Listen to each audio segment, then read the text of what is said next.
അപ്പർകുട്ടനാടിനെ വെള്ളം എന്നും പ്രശ്നമാണ്. ബോട്ടിലൂടെയാണ് ഇത്തവണ LDF സ്ഥാനാർത്ഥിയായിട്ടുള്ള അനിൽകുമാർ പ്രചാരണം. എന്താണ് ബോട്ട് തിരഞ്ഞെടുക്കാൻ ഒരു പ്രചാരണമായത്? ഞങ്ങൾ തെളിച്ചെടുത്ത പുഴകളാണിത്. അതിൻ്റെ ഭാഗമായി ഉണ്ടായ മുന്നേറ്റം വേമ്പനാട്ട് കായലിലെ പഴുക്കാനൽക്കായൽ തെളിക്കാൻ 107 കോടി രൂപയുടെ കിബി പദ്ധതിക്ക് അനുവാദം കിട്ടി. ടെൻഡറായി പരിസ്ഥിതി അനുമതി ലഭിച്ചു. ഉടൻ തുടങ്ങാനാവും. വെള്ളപ്പൊക്കമില്ലാത്തൊരു കോട്ടയം ഉണ്ടാക്കാൻ ഞങ്ങൾക്കൊരു യുദ്ധമാണ്. ആ യുദ്ധത്തിൽ വിജയിക്കാൻ പോവുകയാണ് കോട്ടയം. ആ യുദ്ധത്തിൽ LDF വിജയിക്കാൻ പോവുകയാണ്. അതിനു വേണ്ടിയിട്ടുള്ളൊരു പാതയായിട്ടാണോ ഈ ഒരു ബോട്ട്? ഞങ്ങൾ തെളിച്ച പാതയിലൂടെയാണ്. ഞങ്ങൾ ഇവിടെയായിരുന്നു. ഞങ്ങൾ ഇവിടുത്തെ ജനങ്ങൾക്കൊപ്പമായിരുന്നു. ഇത് നമുക്ക് റോഡിലെ കുരുക്കഴിക്കാൻ എന്ത് വേണം? MC റോഡിന് ബൈപ്പാസ് വേണം, കഞ്ഞിക്കുഴിക്ക് ബൈപ്പാസ് വേണം, ചിങ്ങമരത്ത് ബൈപ്പാസ് വേണം. അതിലൂടെ കോട്ടയം നഗരത്തിലെ കുരുക്കഴിക്കാൻ നമുക്ക് പ്രവർത്തിക്കാം. ഇതാണ് ജനങ്ങളുടെ മുന്നിൽ നമ്മൾ വെക്കുന്നത്.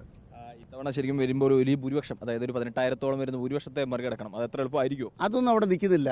കഴിഞ്ഞ SIR വന്ന ശേഷം കോട്ടയത്ത് 28,000 വോട്ട് കുറഞ്ഞു. ആരുടെ വോട്ടാണ് പോയത്? LDFിൻ്റെ വോട്ടൊന്നും നഷ്ടപ്പെട്ടിട്ടില്ല. നല്ല ആത്മവിശ്വാസമുണ്ട്. ഈ തെരഞ്ഞെടുപ്പിൽ LDF ജയിക്കും. നമ്മുടെ ഒരു ടാഗ് ലൈൻ എന്ന് പറയുന്നത് മാറിയ കേരളം മാറേണ്ടത് കോട്ടയം എന്നുള്ളതാണ്. അപ്പോൾ എന്താണ് കോട്ടയത്ത് മാറണമെന്ന് കരുതുന്നത്? കോട്ടയത്തിൻ്റെ ഏറ്റവും വലിയ പ്രശ്നം കിബി പദ്ധതിയെ നിരാകരിച്ചു കോട്ടയത്തെ MLA.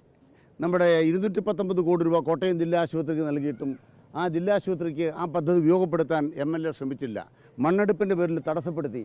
അങ്ങനെ മണ്ണെടുപ്പിൻ്റെ പേരിൽ പദ്ധതി തടസ്സപ്പെടുത്തിയ മൂലം തകരാറിലായിട്ടുള്ള കോട്ടയത്തെ ജില്ലാ ആശുപത്രിയുടെ പണി പൂർത്തീകരിക്കണം.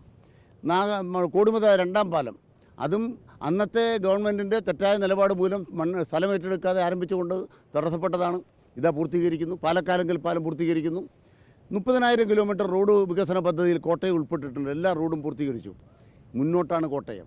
അത് കേരളത്തിലെ സർക്കാരിൻ്റെ മിടുക്കാണ്. ഈ പൊളിറ്റിക്സിലേക്ക് കിടക്കുമ്പോൾ ശരിക്കും പറഞ്ഞാൽ ഇപ്പോൾ ഒരു UDF ഒക്കെ ഉന്നയിക്കുന്ന പ്രധാനപ്പെട്ട കാര്യമുണ്ട്, ഡീലാണ് എന്നുള്ളതാണ്. അതായത് CJP, അതായത് CPM-ഉം BJP-യും എന്നൊരു ഡീല് കേരളത്തിലാകെ 10 സീറ്റിലൊക്കെ ഉണ്ട് എന്നുള്ള ഒരു ആരോപണമൊക്കെ ഉന്നയിക്കുന്നത്. അതിലെന്താണ്?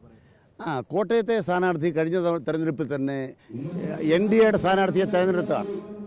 അത് ഇവിടുത്തെ NDAയുടെ സ്ഥാനാർത്ഥിയെ തീരുമാനിക്കുന്ന കോട്ടയത്തെ UDF സ്ഥാനാർത്ഥിയാണ്. ഇത്തവണ അത് ആവർത്തിച്ചു. അതൊന്നും കോട്ടയത്തെ ബാധിക്കുന്നതല്ല. ഡീലുള്ളത് കേരളത്തിലാണ്, അതായത് കോട്ടയത്തെ ഡീലുണ്ട് എന്നുള്ളതാണോ? കോട്ടയത്തെ UDFിൻ്റെ സ്ഥാനാർത്ഥിയാണ് NDAയുടെ സ്ഥാനാർത്ഥിയെ തീരുമാനിക്കുന്നത്. അങ്ങനെ വരുമ്പോൾ ഇവിടുത്തെ യഥാർത്ഥ NDA പ്രവർത്തകർ അവർ ഇതിനെതിരായിട്ട് പ്രതികരിക്കുന്ന ഒരു തെരഞ്ഞെടുപ്പാണിത്. ഡീലെന്ന് എടുത്തു കാണിക്കാൻ പറ്റുന്ന ഇവിടെ കോട്ടയത്തെ ഡീല് കോട്ടയത്താണ്, പരസ്യമാണ്. ആ പരസ്യമായ കാര്യം ഒരു തെറ്റായ നിലയ്ക്ക് വന്നുവെന്ന് നാട്ടുകാർക്ക് ബോധ്യമുണ്ട്. അത് പ്രതികാരം ബുദ്ധിയോടെ കോട്ടയത്തെ ജനങ്ങൾ തിരിച്ചടിക്കും. അവർക്ക് തിരിച്ചടി നൽകും. ഡീൽ ഇവിടെ വില പോകില്ല. ജനങ്ങൾക്ക് എല്ലാ കാര്യവും അറിയാം. വികസനം വേണം, LDF വേണം എന്ന് ബോധ്യപ്പെട്ടു. അത് കോട്ടയത്തേക്ക് വരാൻ പോവാണ്. തികഞ്ഞ ആത്മവിശ്വാസത്തിൽ തന്നെയാണ് മുന്നോട്ട് പോകുന്നത്. നിറഞ്ഞ ആത്മവിശ്വാസമാണ്. കോട്ടയം LDF ജയിക്കും, കേരളം LDF ജയിക്കും. പ്രധാനമായി മുന്നോട്ട് വെക്കുന്ന ഈ ഡീലും അങ്ങനെയുള്ള കാര്യങ്ങൾ തന്നെയാണോ ജനങ്ങൾ? ഞങ്ങൾ വികസനം വേണോ, LDF വേണം, അതാണ് പ്രധാനപ്പെട്ട കാര്യം. ഞാൻ ഈ പറഞ്ഞ മനുഷ്യന്റെ പ്രശ്നങ്ങൾ, ഇവിടുത്തെ IT സ്വപ്നങ്ങൾ, ഇവിടുത്തെ സ്റ്റേഡിയം, നെഹ്റു സ്റ്റേഡിയം നവീകരിക്കൽ, ഇതിനൊക്കെ കിബി ഉണ്ടെങ്കിൽ എളുപ്പം നടക്കും. കിബിയോടൊപ്പം ചേർന്ന് നിൽക്കുന്ന ഒരു MLA വേണം. അതാണ് കോട്ടയം ആഗ്രഹിക്കുന്നത്. എന്തായാലും തികഞ്ഞ ആത്മവിശ്വാസത്തിൽ തന്നെയാണ് LDFിന്റെ സ്ഥാനാർത്ഥിയായിട്ടുള്ള അഡ്വക്കേറ്റ് K അനിൽകുമാർ മുന്നോട്ട് പോകുന്നതായി. ഇങ്ങനെ ബോട്ടിലൂടെ യാത്ര ചെയ്ത് വഴിയുള്ള ആളുകളെയൊക്കെ കണ്ട് അവരോടൊക്കെ സ്നേഹ അഭിവാദ്യം നടത്തിക്കൊണ്ടാണ് മുന്നോട്ട് പോകുന്നത്. എന്തായാലും തികഞ്ഞ ആത്മവിശ്വാസത്തിൽ തന്നെ മുന്നോട്ട് പോകുന്നു. ഇത്തവണ ഒരു അട്ടിമറി വിജയം, അതായത് കോട്ടയം തിരിച്ചു പിടിക്കും എന്ന് തന്നെയാണ് അനിൽകുമാർ ഉറച്ചു പറയുന്നത്. വീഡിയോ ജേർണലിസ്റ്റ് രഞ്ജിത്ത് കളത്തിപ്പടിക്കൊപ്പം reporter Akhil, in reporter, Kottayam.